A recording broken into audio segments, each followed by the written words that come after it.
Let me just introduce myself a little more quickly, and then we'll jump right into it. So I've been here for almost 5 years at Mount Sinai. Before then, I was with a different health system. I know by Mount Sinai standards, usually almost 5 years, still like an infant. People have been here for a very long time. So I'm not there yet. We're growing. And for the first about 3.5 years to 4 years, I really focused on almost exclusively leadership development, team development. What that means is just the idea is we all go to school for something. For many of you here, it's going to be for being a doctor or peers, be a provider, and you get really good and sharp at your technical side of your skills, and then you show up to work and realize that that's only half the job, and that having the ability to now communicate, and talk, or give feedback, or manage, conflict with yourself or others, or delegate, or organize, or all those sorts of things, are these other set of skills that are also really helpful to have, but you don't get much training on. And so that's where someone like me can sort of help and aid and help develop with a focus on leadership. And then over the past about 10 to 12 months, my focus has shifted, and they wanted me now to focus on regulatory learning. So I was telling them before, the annual core education you just took at the end of the year, that's me. I'm in charge of that. Have any complaints? You know who to talk to. Dartboard. That's right. No, I'm used to it. And any, thinking about feedback, and any other types of sort of, we're heading in the direction of type of sort of overarching regulatory learning. So I work closely with, the CME office, I work closely with other accreditation people here, I work closely with GME office, friend Dazzle over there, and just lots of other educational services. That's what I'm doing now. Today we're going to focus on feedback, and because we have now a 9:30 hard stop, I'm going to dive right into it, and we'll start simply with this. It's not what I thought it was. It's a disclosure, which I'm good. Can I go on now? Yes. Okay. Disclosure. We're going to go through. Yes. What feedback is, the value of it, how it really is about an approach and feeling, give you a really easy model to sort of follow, and then talk about receiving feedback, what it's like and how you view it, and then some biases and barriers that come. So just to go, this is a very simple dictionary definition of feedback. One is very simple. Any communication that gives someone information of his or her behavior for the purpose of influencing that person's current and or future performance. And a couple of keywords here that I'm going to keep going back to for the rest of this morning. So one is any, right? Feedback is not just once a year during an annual performance appraisal. Feedback is not just a postmortem after a project. Feedback is not just during lab where you're going around critiquing each other. That's not just what feedback is. Like anything that you do towards either your colleague, staff that you lead, or your boss, right? Anything that is providing feedback, they are getting something from it, whether or not you intend to or not. There's a greater discussion we can have, not this morning about communication, when that really comes into play, how we're constantly communicating, but particularly this morning for feedback. The other key thing here is behavior. Feedback, good feedback, we'll get more into this later, is behavioral, right? It's measurable, it's observable. It's not something, it's not general, it's not a construct, right? And a simple example is if you tell someone to do their job better. What does that mean? To do something faster. What does that mean, right? To be more organized. What does that mean? So these are constructs, these are ideas. When you get to behaviors, you're getting to specifics, right? So if someone's manufacturing something, so to manufacture a certain number of widgets at a certain speed per hour, now we're getting into something that I can measure, something I can see. That's a very big part of it. And then finally, the future. Good feedback lives in the future, right? It's developmental, it's growth-oriented, it's learning. It's not living in the past, sort of where you scold someone, say, hey, how come you did this? What were you thinking? What was going through your head? What's wrong with you? But it's going to be future-focused. The more you can keep it future-focused, the more it will be received in the way you probably intend to give it, which is to help teach someone what to do next time. So, 3 key concepts that we're going to go back to throughout today. Types of feedback. Simply reinforcing and constructive. So just think about it in the classical behavioral conditioning way, right? You want to reinforce behavior or you want to not reinforce it, right? You want to promote an alternate behavior. So what we typically refer to as positive feedback, right? For today, we're going to refer to as, and forevermore, as much as you'd like to, reinforcing feedback. You see something that you want to reinforce. It could be an attitude, it could be a technique, it could be just the way someone's handling themselves. You want to reinforce that, you want them to continue to exhibit that behavior. Constructive feedback is the opposite, right? You want to see behavior change. You don't want them to repeat that behavior. Along with being a little more specific in what the difference between sort of positive or negative means, also trying to get away from this idea that constructive feedback is a negative thing, which a lot of people don't really believe. So you speak to a lot of people, students, right? When they get it in a nice way, they actually appreciate constructive feedback. That's constructive well. So those, again, some just common vernacular and ideas that will be referred to. Let's keep on going. When you see this, what can you tell me about it? Sorry? There's an error. Yeah. Right? 75% is right. Perfect. So that is a good example, right? Everyone, 75% of people will always go straight here. And this is classic, right? You see a pattern, number one, we see some outside of the pattern. And in this situation, we see something that's incorrect by what we think we're trying to say. This is the biggest complaint I get from people that I talk to. That all the feedback I get is when I do something wrong. And rarely do I get feedback about what I'm doing right. Right? I'm sure probably some of you feel similarly, and some of you may have heard similar things. So to you. And this is a really important concept because this means that feedback, or the feedback that we give or get, usually number one, is negative, right? Or constructive, and it's reactive. It's only once I see something wrong do I then say something, as opposed to installed or systematized, where it's constant and ongoing.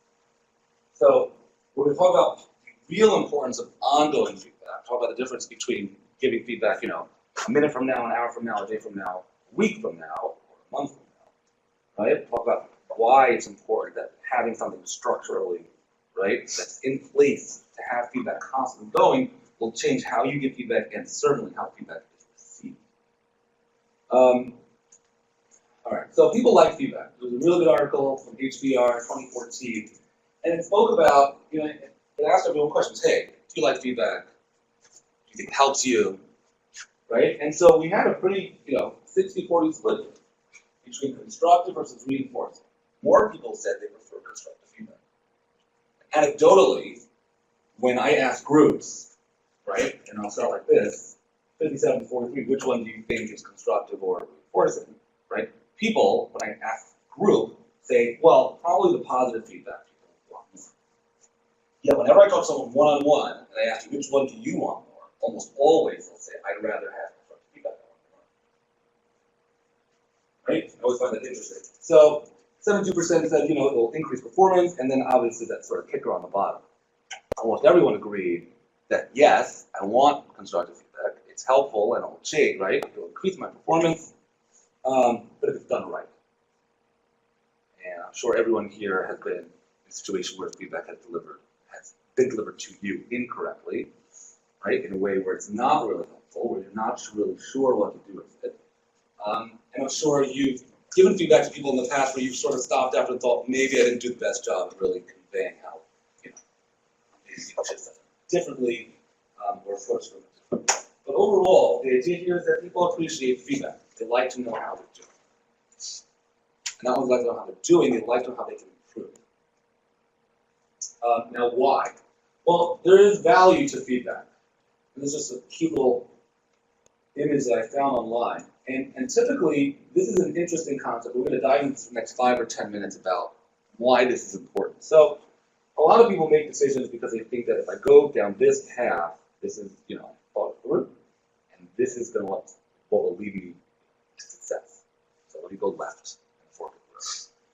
And then they end up going there, and it doesn't work out. And, oh, I failed. so what we're constantly trying to do is avoid failure, right? And constantly trying to make the right decisions.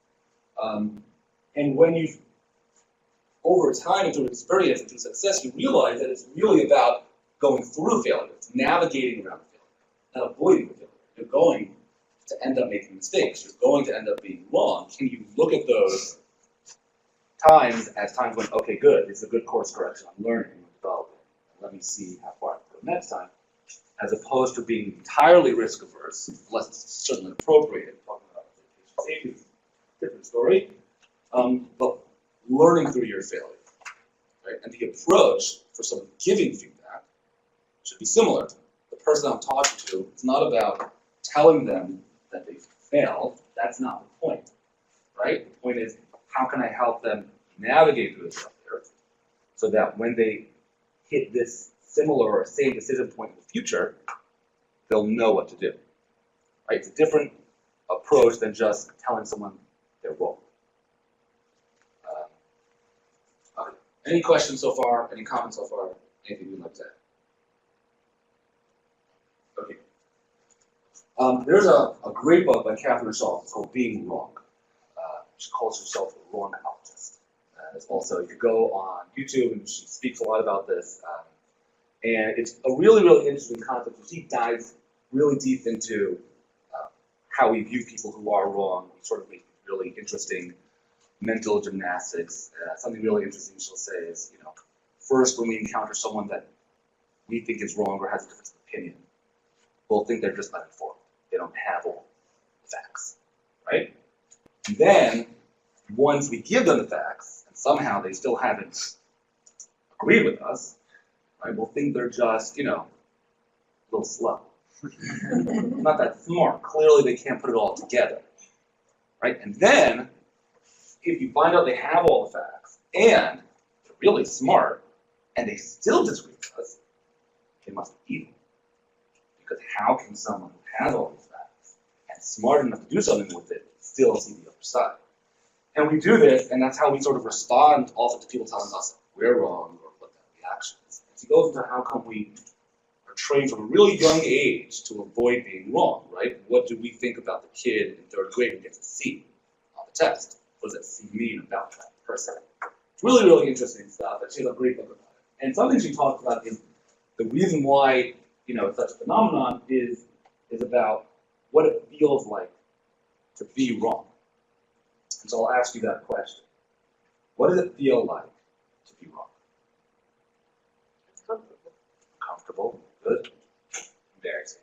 Can be embarrassing, certainly. Well, I guess it depends on the situation. If I'm among friends, I'm wrong. I'll be like, yeah, whatever. We'll make fun of each other. But you know, if I'm in kind of a classroom teaching a group of students. okay, so it depends on the stakes. Yeah. Okay, for sure. Right? It could be a relief. Sometimes, if you think that what you thought was right is actually not so great, and now you've actually found out that you're wrong. It can be a lot of different emotions. Most of the emotions usually aren't on the, you know, what we call the most positive emotions, right? You're wrong. And what she says really interesting is that those are all the right answers to a different question. And that question is, what does it feel like to realize that you're wrong? Right? That's the question you're answering. When you realize you're wrong, it can be embarrassing. When you realize you're wrong, it can be uncomfortable. When you realize you're wrong, depending on what it is, right? You have this different range of emotions. And that's a really important fact, because what does that mean in the moment when you are wrong? What does it feel like? It feels like you're right. Right? You're doing something because you think it's the right thing to do. You're sending an email, words are coming out of your mouth, you're making a decision because that's the right thing to do. Only later do you realize whatever you did beforehand was wrong. But that means that we're constantly going through, and she talks about this, really interesting, this bubble of always, in the moment, thinking we're right. All the time. Unless we know something's wrong, and then we decide, for whatever reason, to do that thing, that maybe we're doing the wrong thing, but from like a mistake standpoint, we're incorrect. Share a little story with you. So this happened 2 years ago. I had a really important lecture, full day program that I was giving at, well, I thought it was here at Mount Sinai. So I drove here, parked the car in one of the lots. Came here, probably about 9. I arrived 9, didn't start till 10. Realized from one of the coordinators in our department that I was not supposed to be here. I was supposed to be outside. Okay, got all my stuff. Hopped into a cab. No, right? I'm not going to start taking my car out, whatever. Hopped into a cab, and I went to Mountain West and had a successful day, right? It was about 10 to 2:30, 3:30 time, and then Q&A and stuff like that. Okay, great. I put on my coat when I'm done, and I reach my pocket, and I pull out my car keys. So think about this. Where's my car? Where inside?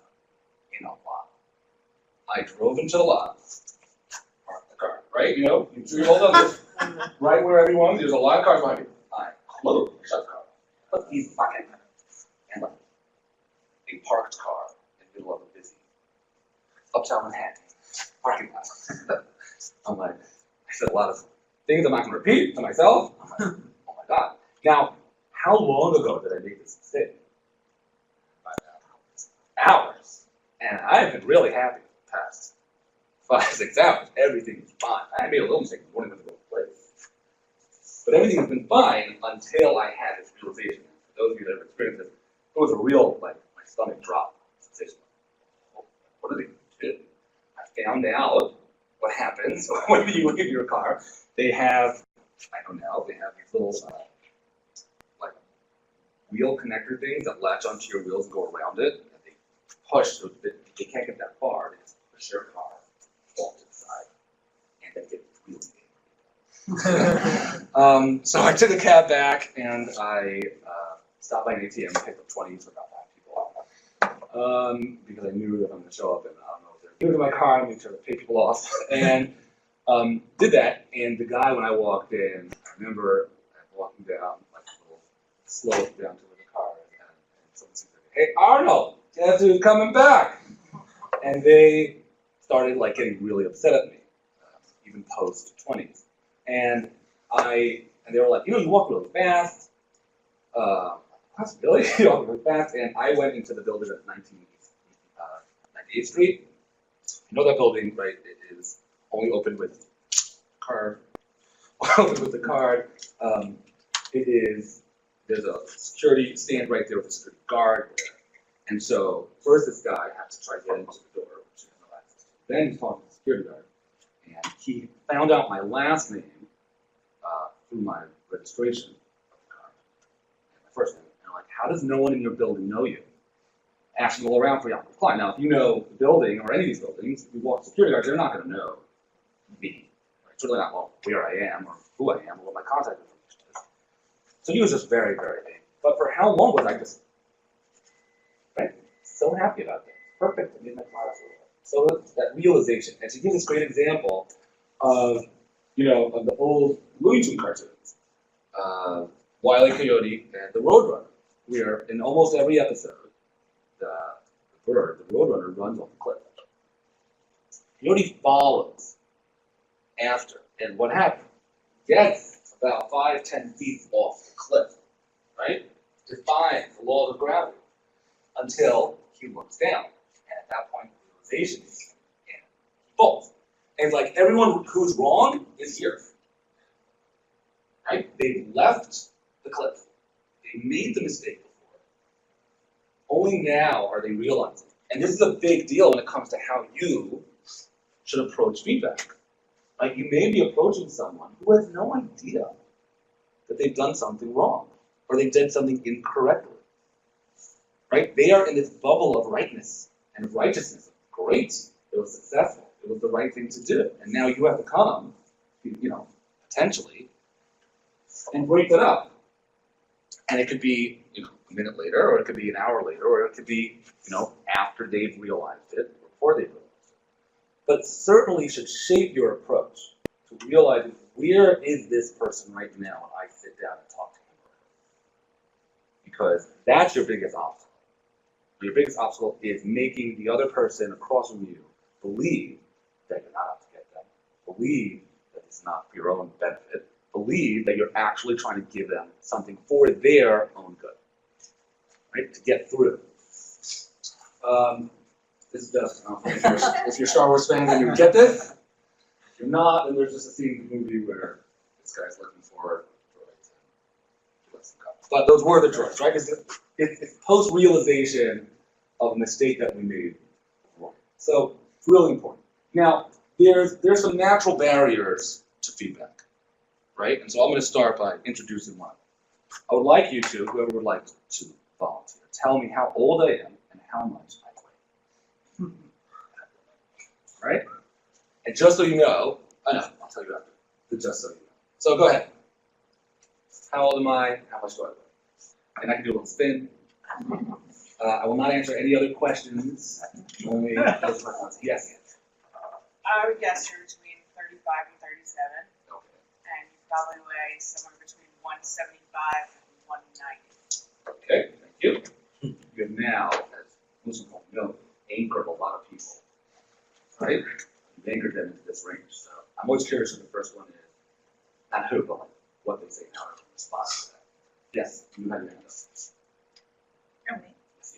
Okay, I would say I was thinking about 35-ish and maybe 165. Anyone else? Questions? I will say, I was thinking 37, Okay. and I will say 168. No half. Anyone? So right now we're between 35 and 37, sort of locked in there, and between 165 and 190. Is there anyone who would like to go below 35, anyone who would like to go above 37, or go below 165, above 190? No. 34. 34, that's same range. Okay. So typically I get a lot of, surprisingly not this group, I usually get like 42. A lot of that, I don't know why. And usually below like 155, 165. We'll get to the answer soon, don't worry. But how come maybe the first time I asked this question, or the initial response from most people, is not one of comfort, right? Typically, these questions are not, there's this little uncomfortable chuckle that goes through the room. I went through this room when I said, hey, tell me how much I weigh. Why? Those are things that tend to set people up. Like if you overgauge how old they are, then they get offended. And if you overgauge how much they weigh, or undergauge, then they're like, you know. So it's a personal, a very personal thing, a touchy thing, where it's a sensitive topic. Okay, good. What else?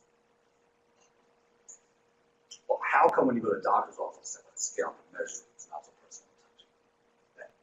It's part of their job. What else? It's actually getting the facts as opposed to just kind of guessing. Good. So you No have one tools, wants right? to be, well, no one wants to be wrong.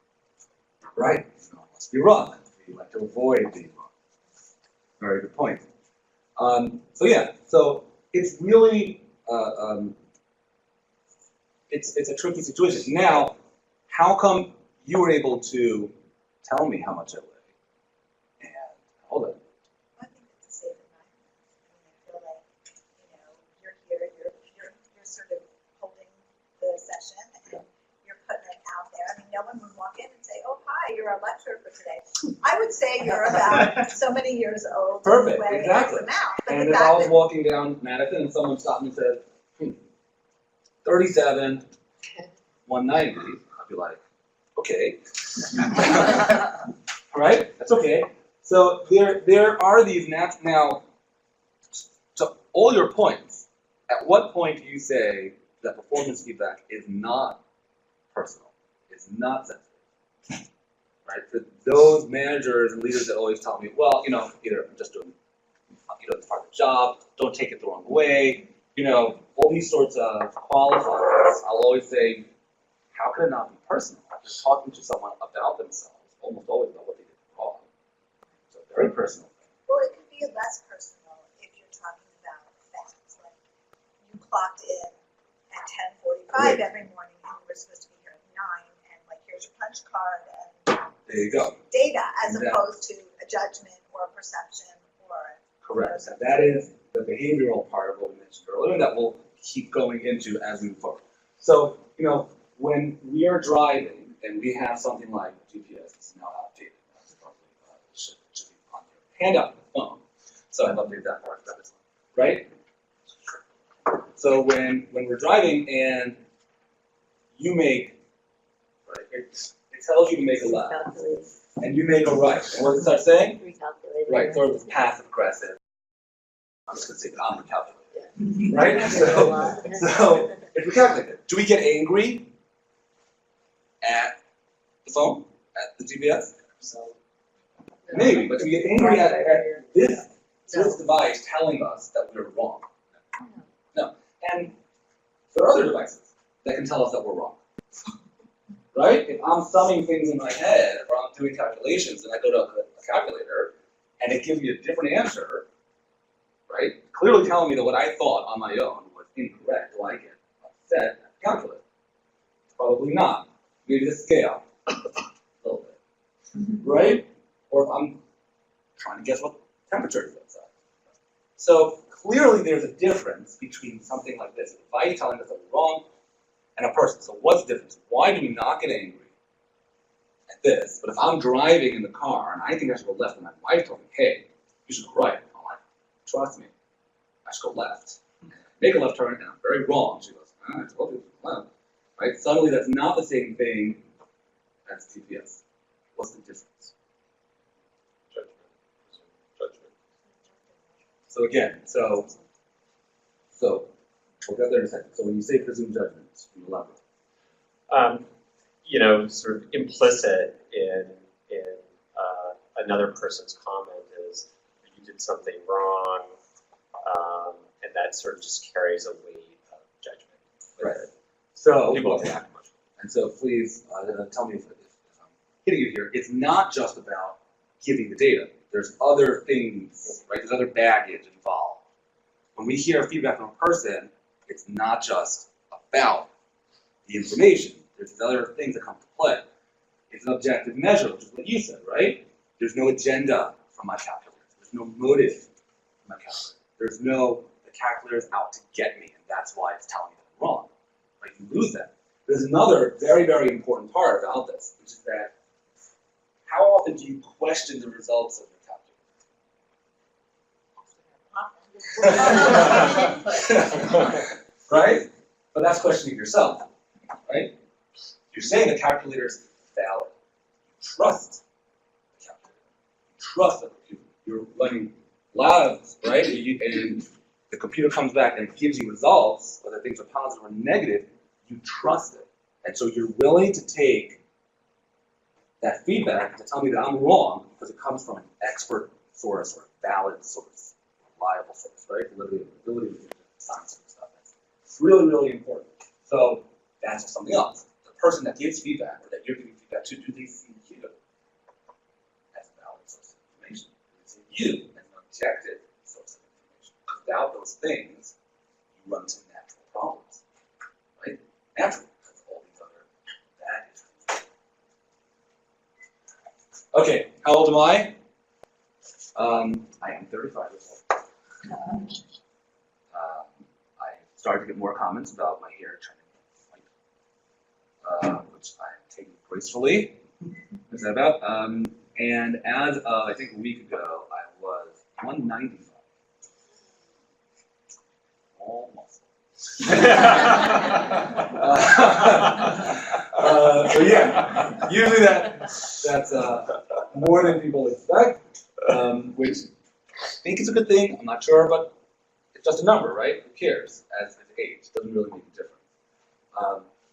So when we get into, well, I will tell you that 4 years ago, I weighed 240 pounds, and I decided to change a few things, as you can imagine. And one of those things was to not care about the number. Wait, because I tried that before. And to just care about the lifestyle. It's changed the way I sort of interacted with the world around food, exercise, choice, and things like that. And I'm not going to talk more about that, but the idea is that when we're focused on a number, we're focused on, am I scoring 2 out of 3? Is my employee scoring 2 out of 3 or 2.5 out of 3? The number becomes the focus, the scale becomes the focus, and not what the scale needs, what it's telling, the story is telling. When we focus on the story and the whole idea, it becomes more of a mission and a vision and a drive, which focusing on an employee in a holistic way, and not just focusing on your score for this test or score for this year or this project, right? But seeing it in a bigger way, again, sort of approach to it when you're giving feedback. It falls in line with all the other things that we're talking about. So, I have about 20 minutes left here. Let's go into some of these things.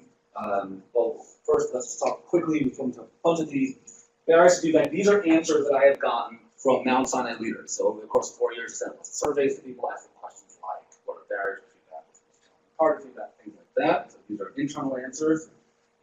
Emotional reactions of the receiver, it's uncomfortable, being clear is really hard, getting person to understand their role. I don't think it makes a difference.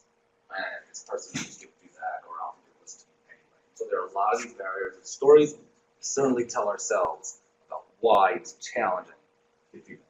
So the first thing that we're going to, the problem will go away if I ignore it. Love that one. That's not true. So you have it on the flip side of your sheet.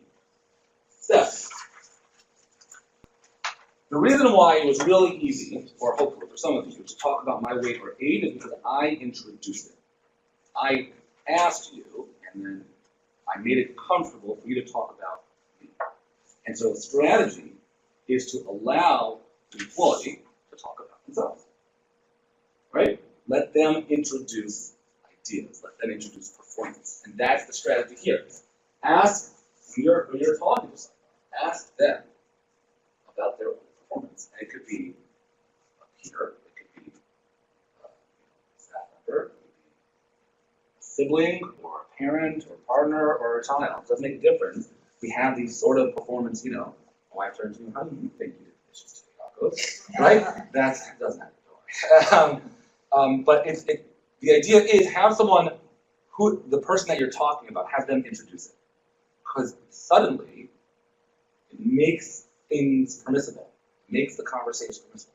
I'll tell you, 9 times out of 10 that I've done for staff that I lead, or I've been coaching leaders, the response to this question is, from a person, it's usually underwhelming. So it's usually them talking about themselves in a less than positive light. We are, for some reason, ingrained not to sort of toot our own horn and talk about all the things we've done well. It will start saying like, well, I think I'm doing a good job, but, and then we'll go into the ways where someone's critical about themselves. So usually, some of the things that you already, if it's from a constructive standpoint, would want to bring up to an employee or a staff member or anyone, will almost always get brought up by that person already. Right? For the most part, it's not 100% of the time. For the most part, they'll bring it up. And at that point, they have now, right, entered the space, and they invited you in to talk about whatever that thing is that they spoke about. So it's about time, it's about, notes, it's about attitude, whatever it is, right, communication skills, they bring it up, much easier for you to talk about. And you simply agree or disagree. So if they're hitting on what you want to speak about, agree. And you can elaborate and you talk in behavioral ways. So what does that mean? It is very difficult to talk about behaviors. Let's not talk about what's difficult, let's talk about what's important. Right? If you tell someone they're rude, what are you telling them? What do you say? Right, but this is feedback, right? So what do you think I can do better? Well, what's your attitude? You're rude. You're not giving them concrete examples or trying to help them figure out what that means. It's like what I think is rude could be different than what you think is rude. Good. So that's the first issue, is that using generalities without concrete examples leads you to nowhere. And it leads you quite the opposite. It leads you to almost always a difference of opinion. It's perspective now. right? So that's number one. It's also now, a statement on someone as a whole. You are late, right? Your handwriting is floppy. That's a little more specific. But the idea is, instead of it being focused on a behavior that someone can change, it's like, how do I change my whole persona? I can't suddenly change that. So you automatically, if you're not using behavioral terms, you're not going to get where you want to go. The point of giving feedback is to have someone that is constructive, to either change behavior or review behavior. You want to be very specific. So what is something else that you can say? Let's say, any example in any situation, that would be a behavioral version of your root. And it doesn't have to, just so that we're clear, it doesn't have to have the word rude in the sentence at all. Just giving you an example of an interaction that you witnessed, or something that someone has come to you and brought to your attention about how Dave had an interaction with that particular person, and you have an example of what you characterize rude as. So can we think together as what an example of that can be? Whenever I'm talking to you, you're always looking at your phone and you don't make eye contact. Good, so that's a good start, right? So that's a behavioral example where I was talking to you, right? All these social agreements about what goes along with me talking to you. Some of them being eye contact and your actual attention, right? And you violated those agreements. Right? To even step it up a notch, it would be specific time and instance. So when you say whenever I'm talking to you, we're getting back to that little general space, which is tricky. Someone gets they're going to get defensive anyway, right? So people for that, but get more defensive when it's right, editorial on their entire communication. So last time, or the past 2 times that we spoke, it didn't seem to me like you were paying attention because you were on your phone the whole time. You didn't really look at me. Right? That's a good example. Right? When I was talking in the staff meeting, you interrupted me 3 different times. So behavioral specific example. The more specific you can be, the better the feedback will be. Time, date, place. We're trying to bring the person back to where they were. Right? Where were you when I did these things to you, right? You want to bring them back to you, because if this truly is developmental, then you want them to learn for next time. And so you want to bring them back to a place of decision making. I was at this spot at that decision, I took left, and now you're giving me feedback. So next time I hit that spot, that decision, I should choose. Right. So agree or disagree. The disagree part is similar. So they could say something that you disagree with, and then it's just very simply you say, okay, that's different than what I thought, and then explain in behavioral terms what you thought. So you asked me, Yaakov, how do you think you did today? And I said, oh yeah, I think I did pretty good. If you want to disagree, say, you know what, I think that there were some real issues. You seem to have your back to the crowd all the time. It's a little disrespectful. Now, I think my back's to you, so this is going to be confusing to me, but at least you're giving me something to work with, even if I don't agree with you, what you're saying. We can talk about what happens when you get feedback, which is just so different than what you thought it was. And then similar, right? Ask for their opinion on solutions. So this is a blend of models. There's coaching models which are very, very question-driven, where as a coach, I've done many times, you only ask questions, you never give solutions, you let the person self-generate solutions all the time. There's different models that you can learn. There's a desk model, a stick model, a grow model about how it should be one way from someone's desk model. Describe the situation, explain the situation, impact, specify what needs to be done, and what the desk consequences of not doing that is, and sort of more directed. And this is a blend of those. I feel like going only one way doesn't really always help. So it's a good blend. And again, it's not one size fits all. People that you work with, you know which ones you have to push a little more, be a little more direct, be a little more questioning, give them more space. So it's really about you making a judgment. Ask their opinion on solution. If you're disagree with that, ask for follow-ups, or just hardwire some dates or times or some accountability into it, and then provide feedback. The first time, or the first couple of times you do this, with people who are not used to it, it will be surprising. Okay, what is this? This is different. The easiest way around that is for you to say, I'm doing something different. I'm making a change. We're trying this out. And broadcast this idea that we're trying something new when it comes to performance. That's one of the biggest things I always get is I'm coaching a leader and they say, I don't know, people are going to react to this. This is different than what we've done. They might think it's weird. They might, okay, that's fine. Just lean into that. Just say, listen, I'm changing things up. I'm trying something new. And you're introducing, as we introduced before, uncomfortableness. You're introducing that, hey, it might feel a little different because we're doing something new. And that's okay. So if you're going to do this and you anticipate there being a little, reaction to it, talk about that. Just bring it up, and move on. So that is what this is. Any questions here? Comments, concerns? I find it easier to give feedback on the individual who are like, I see them on my browser I'm working with and I see them on their schedule and I can't stand working with them. Because it's easier for me to like, I'm gonna like pay attention to all the things that drive me crazy. I have a hard time with the people that are like 5. So you're going no, that's an excellent point. Because at any sort of, in the polarity of it, it's easy, right? If someone's really bad, or someone's really good, it's easy, right? You know exactly, or it's easy to identify what is so good about someone. It's easy to identify what's so terrible about someone, and then you can talk about those. And it is those employees where most of them are, right? Slightly underachieving, slightly overachieving, right? Right there in the middle, that sort of range, where this might be the most helpful for. And that's where a lot of this is important. This actually comes to play more for those individuals, because now people that are not exactly sure where to focus on, they can self-generate areas where they think they're not doing well.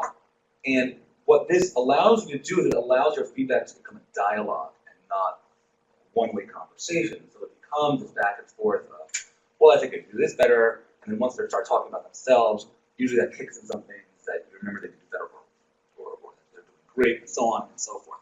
But I agree with you. That is your challenging group, and that's probably the group that will most profit or find most value from this. The people who are always underperforming no matter what you do, if you're having coaching conversations with them, it's probably eventually it's a waste of your time.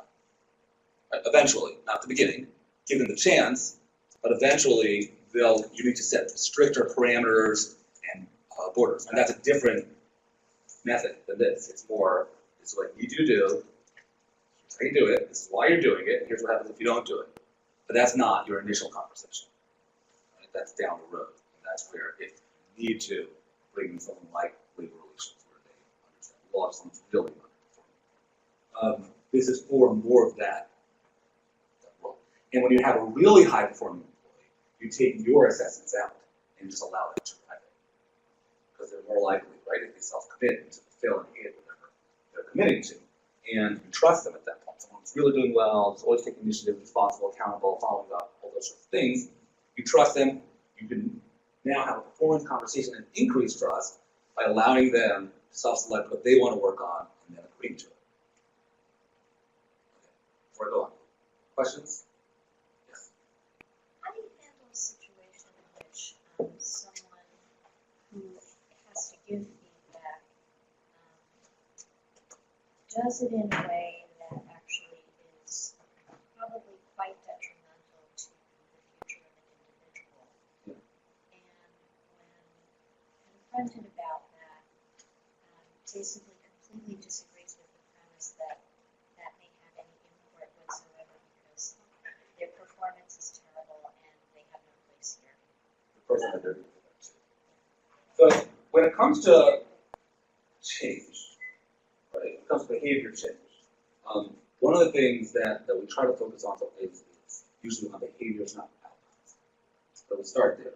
Meaning, what typically happens when things change is that, I'll just give you an example, someone on the unit does something, or multiple people on a unit do something wrong 100 times, it goes, right? The 101st time, it's a big deal. Either it's a real patient safety issue, or it has a real consequence, and that's when we make a change. So what we're reacting to is outcome, not behavior.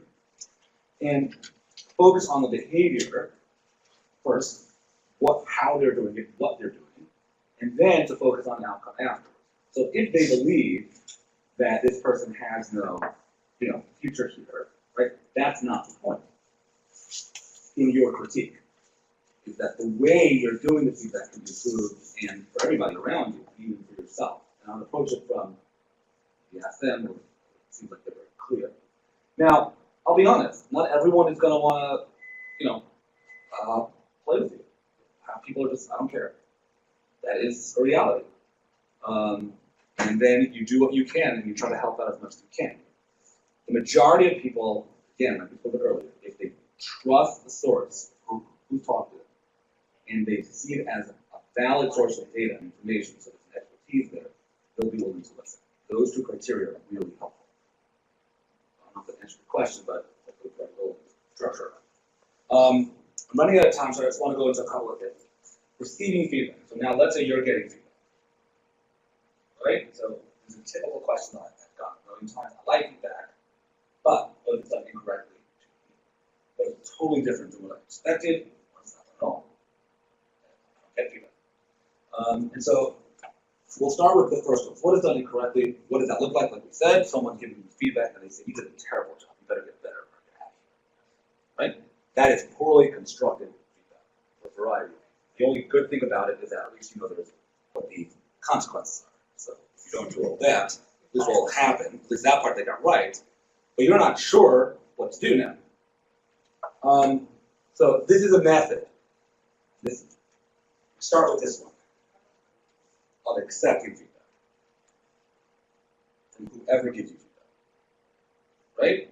No matter what is said to you, in that second, in that moment, don't worry, very soon will come to the part where you can defend yourself or work through it. But what is said to you in that moment, show that you're willing to listen and willing to accept that there is someone else who has a difference of opinion and perspective. Sure, I'll listen to what you have to say. And saying that is important. Verbalizing is important. And then you start going to other things. Like, what exactly are you talking about? What is the behavior? What does it look like? What did you notice? What you have done? What should I change in the future? Can I come back and visit the topic? The goal is to gain value out of even a conversation which on the outset can appear to be valueless. Right? That's your goal.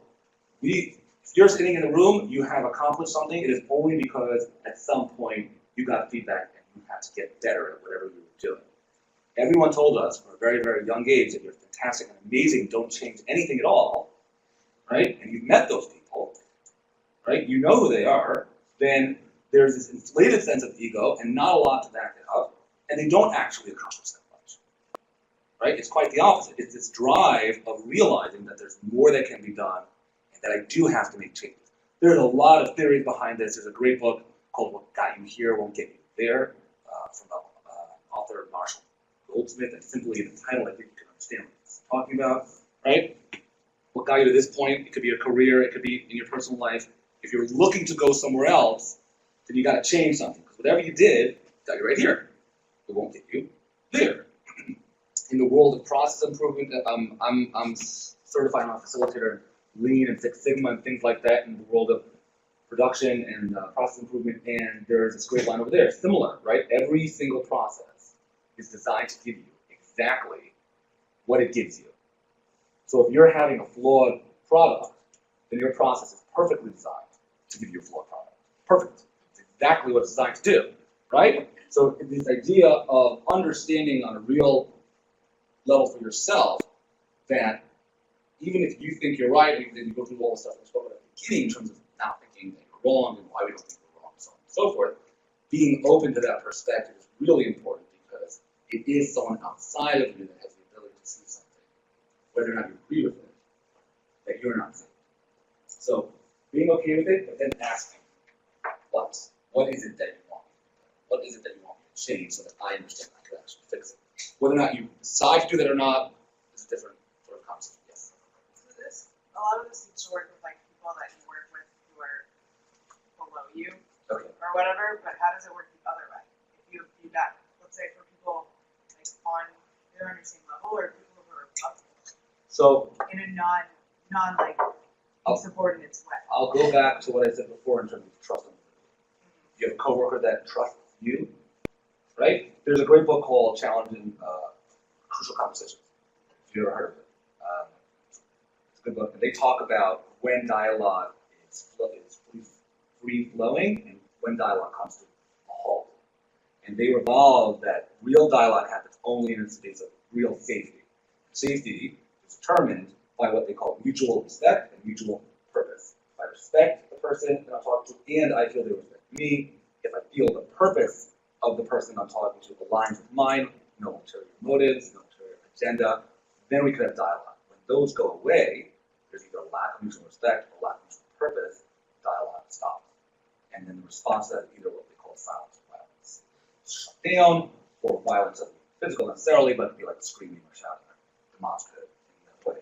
So if there's a trusting relationship, if you're seen as a source of valid critique or something of that measure, then usually the feedback will be fine, either way. Right? If there's a lack of trust, then it could be to your staff, it could be to anybody in your life. It's not going to happen. And if there's a lack of validity, you could be like, well, this person's really nice, and I think that they have good intentions, but they don't know what they're talking about. And so that's when that pops up. So this part, and then it's sort of similar. So for the example before about, I've been turned around the whole time at the beginning of the session, right? I'll accept, like, sure, okay, you think that I was facing the front of the room and my back was to you the whole time? I'll accept it. Let's agree on some facts and talk it through. And don't ever think you necessarily will always get to a solution that someone suddenly sees your point of view, right? You'll get to a place where hopefully you can come to agreement, right? And that's positive.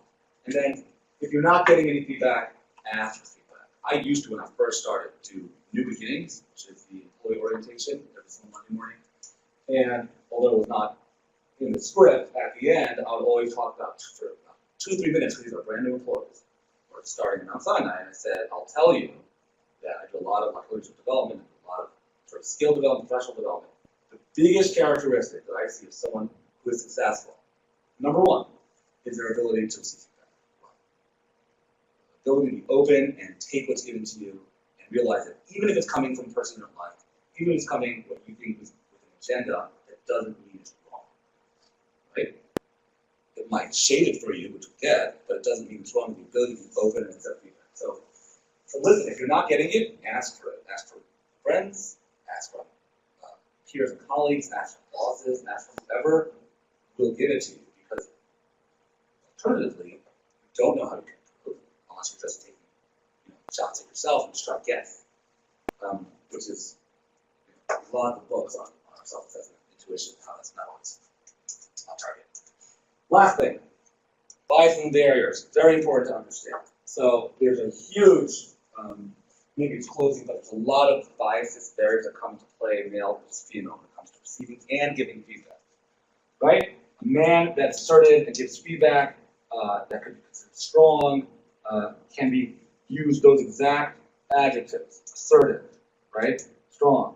I've heard feedback. A woman who might be giving feedback that's strong or defending herself can be called something like bitchy, excuse me. But I have an attitude, wanted something I have to say. It's not my words, these are things that have been told to me many times from women and from men. And understand, if you are a woman that's giving feedback to men, there is a chance that there is this bias that exists. And if a man that's receiving feedback from a woman, there's a chance that the bias that exists, right? You have to navigate that.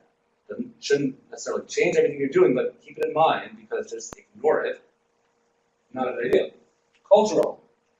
Especially here, I developed a whole leadership program for postdocs, and when I found out that 80% of them, that their first language is not English, and that they're from all over the entire world, it was really interesting, because some people just totally disagreed with me. What do you mean? How come I can't scream at someone? I'm kidding. If their lab bench is a wreck and it's messy, I'll scream at them until it's clean.